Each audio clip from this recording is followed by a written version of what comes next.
चलिए आप सब जितना भी देशवासी बिहारवासी भोजपुरी मगही जितना भी सुने वाला सब चाचा भैया पानी सब केहू के रक्षाबंधन की ढेर सारी शुभकामनाएं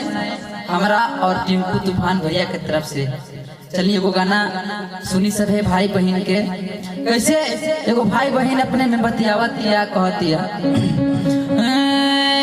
कि जे मंगमी दे बहुतारा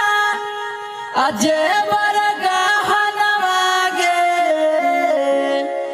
कि जे मंगमी दे बगे बहनी जे बरगा हनवागे अगे आवे दे हमारी बहनी एरक छा बंधनवागे अगे आवे दे हमारी बहनी। तो बहन कहतिया कि नहीं हमारा चाहिए भैया कि नहीं हमारा चाहिए भैया आज बरगा हनवा हो या हो हमारा खातिर तू ही बड़ा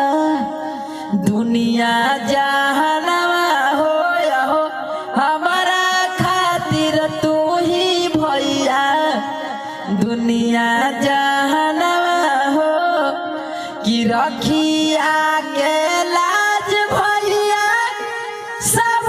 दिन भैया हो राखी